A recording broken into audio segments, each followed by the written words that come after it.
Hello everyone. I'm Ben, and welcome to BC Storytime. Today's tale unfolds in Iceland, a beautiful yet distant land. Iceland, Europe's second largest island, lies in the North Atlantic, near the Arctic Circle. Despite its perennial icy cover and an average yearly temperature of about 6 degrees Celsius, Iceland stands as one of the world's most livable countries, boasting a high Human Development Index and advanced European status. Renowned for its breathtaking natural landscapes, Iceland attracts hordes of tourists annually. The mesmerizing blue ice caves and the vibrant northern lights in the starry sky are sure to leave an indelible mark on your memory. With a population of around 390,000, nearly 60% residing in the capital, Reykjavik, Iceland is one of the few nations globally without a standing army. Besides the regular police force, it has a coast guard with just over 100 members, an emergency response unit of around 200, and a Viking counterterrorism special forces unit numbering just over 50. In 2021, the CEO magazine even named Iceland one of the safest countries globally due to its remarkably low crime rates. However, low crime rates don't equate to no crime, as exemplified by the chilling case we delve into today. The 2017 disappearance of Birna Jansdottir that sent shockwaves across Iceland. Born on November 28, 1996, in Reykjavik, Birna's parents divorced when she and her younger brother were quite young. Nonetheless, both Silla, her mother, and Björn, her father, showered the two children with affection. Growing up, Birna resided with her father in Breiðholt, a district southwest of Reykjavik. Though distant from the city center, the area's lower cost of living attracted many Icelandic immigrants. After graduating from high school, Birna found employment at the Hagar supermarket chain. To friends and colleagues, 20-year-old Birna epitomized the typical Icelandic girl, vibrant, energetic, fond of selfies, social media, and the occasional bar night out. Little did the young Birna suspect that at just 20, she would bid farewell to the world. On January 13, 2017, a Friday, Birna and her friends had planned a relaxing weekend. After dinner, they headed to a local bar for drinks and card games. Later, the unsatiated group of girls moved on to Hura, a downtown bar hosting a live band that night. In high spirits, Birna took to the bar's stage, dancing freely to the music. As joyful moments tend to fly, by 2 a.m., friends felt fatigued and decided to head home together. However, Birna, still in high spirits, insisted on staying a little longer by herself. After her friends departed, Birna stayed at the bar until it closed at 5 a.m. With an outdoor temperature of -9 degrees Celsius, half drunk and half awake, Birna grabbed a bite at a nearby fast food joint before unsteadily making her way home. As Sunday arrived, Birna, known for her punctuality at work, was notably absent from her workplace, Hagar supermarket. Concerned, her colleague and friend Ria attempted to call Birna, but her phone was off. After fruitless inquiries with several friends, co-workers finally contacted Birna's family. Both her mother, Silla, and father, Björn, revealed they hadn't seen her since Friday night. Worried for her safety, on Sunday afternoon, Silla made the decision to call the police, reporting her daughter missing. Upon receiving the alert, Icelandic authorities accessed surveillance footage near the bar.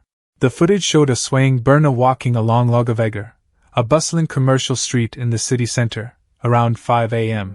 Although early in the morning, the street remained well lit, and there were pedestrians around. Clearly intoxicated, Birna inadvertently dropped some coins as she walked.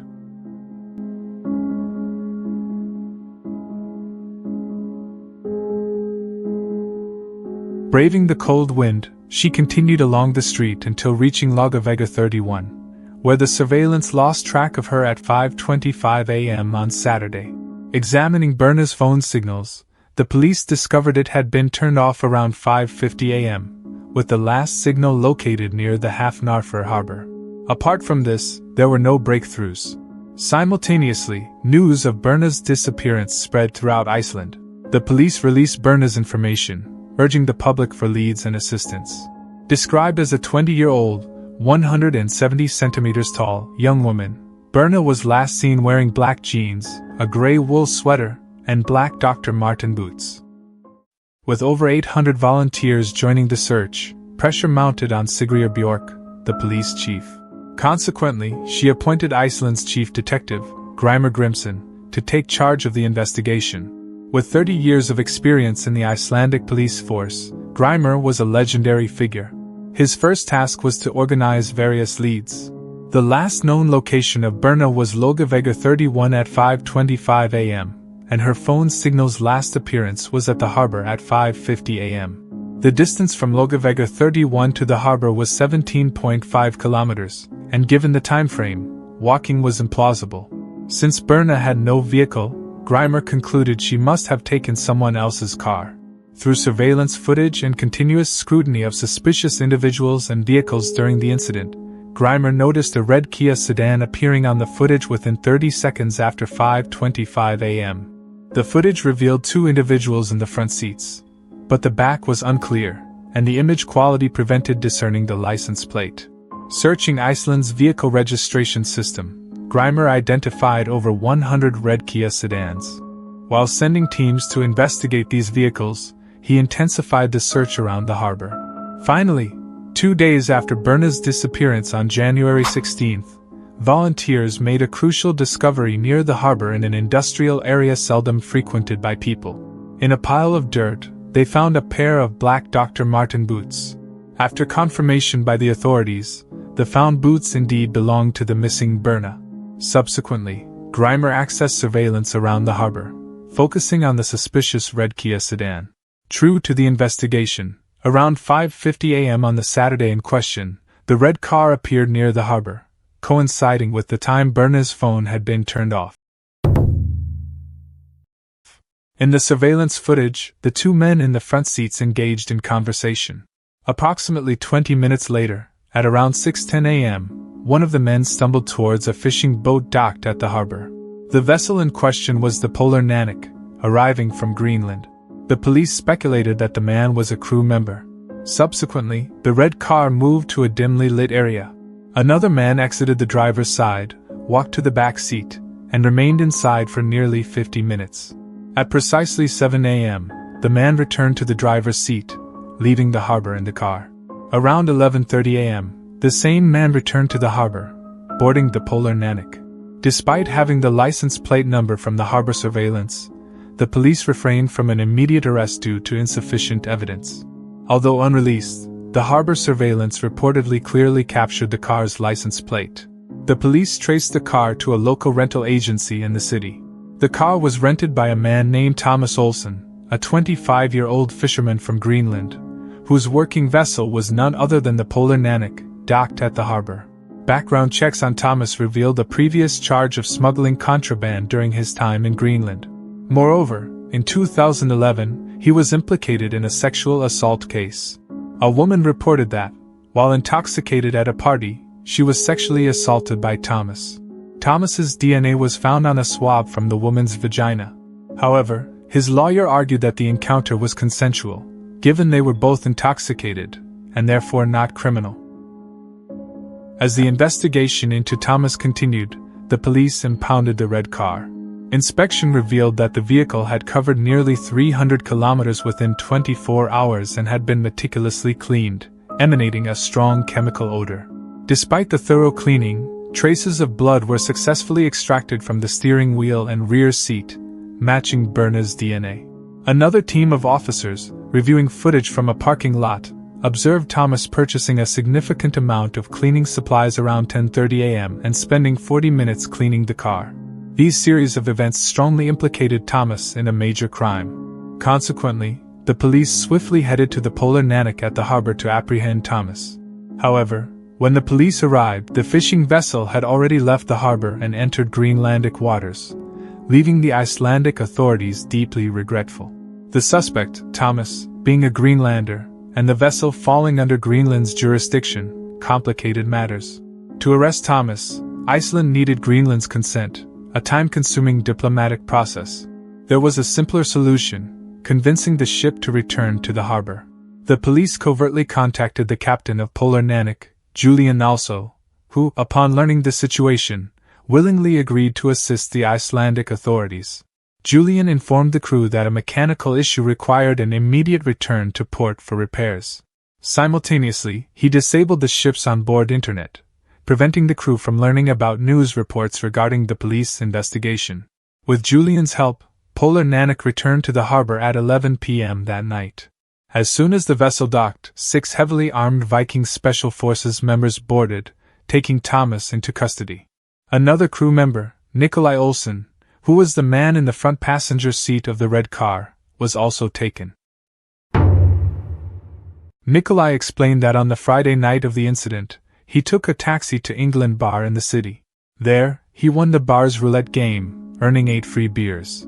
When Thomas, driving the rented red Kia, arrived at England Bar, Nikolai was already heavily intoxicated. Around 5 a.m., Thomas, along with a seriously drunk Nikolai, was making their way back to the harbor. It was then that they encountered Birna, who was walking alone on the street. Following a short chat, Birna and another female passerby simultaneously got into Thomas's car. Nikolai, in his inebriated state, fell asleep during the return to the harbor. Thomas woke him upon arrival, and Nikolai staggered back to the ship's cabin. Contrasting Nikolai's account with surveillance videos near the bar and the harbor, the police found Nikolai's statement to be generally credible. Thomas, during police interrogation, claimed that after dropping off Nikolai at the harbor, he drove the car to a nearby parking lot. He then proceeded to the back seat, where he kissed Birna. Subsequently, he drove the 2 women to a nearby roundabout and dropped them off. Hearing Thomas's account, the police nearly burst into laughter during the questioning, as, unbeknownst to Thomas, officers on Polar Nanak had made a significant discovery. In the ship's cabin, authorities found 23 kilograms of contraband valued at $1.4 million. In the garbage bin on board, Birna's driver's license was discovered, bearing Thomas's fingerprints upon examination. Thomas's jacket also had bloodstains that, through DNA testing, matched Birna's. A physical examination of Thomas revealed multiple scratches, all pointing to his involvement in Birna's disappearance. 9 days after Birna's disappearance, on January 22, around 11:45 a.m., a Coast Guard helicopter discovered Birna's body on rocks near a lighthouse. Examining the map, this location, where Birna was found, is 40 kilometers from the harbor. In the hours when the red car disappeared, Thomas likely drove to this lighthouse area and abandoned Birna. When discovered, Birna was naked, with multiple wounds on her face and head, and deep ligature marks on her neck. The forensic examiner stated that Birna had resisted fiercely during her last moments, but her cause of death was drowning.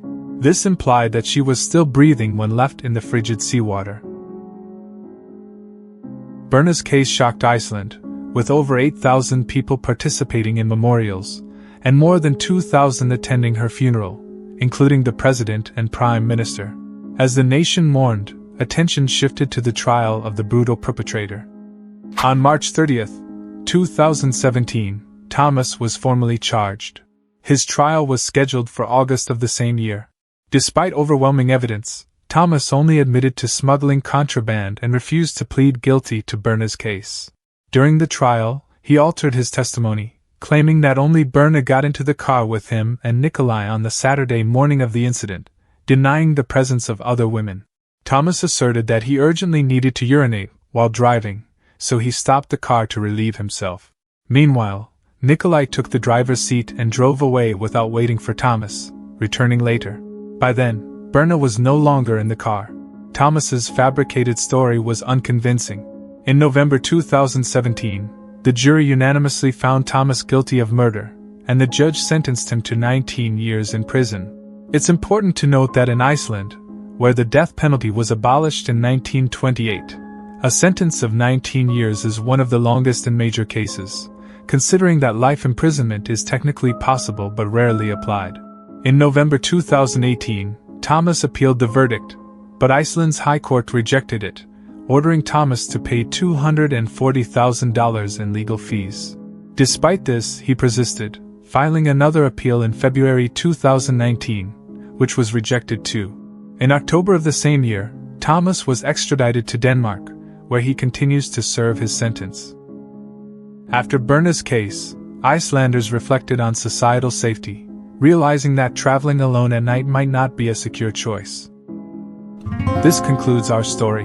What are your thoughts on this case? Feel free to share your opinions in the comments section below. Take care of yourselves, and see you in the next episode.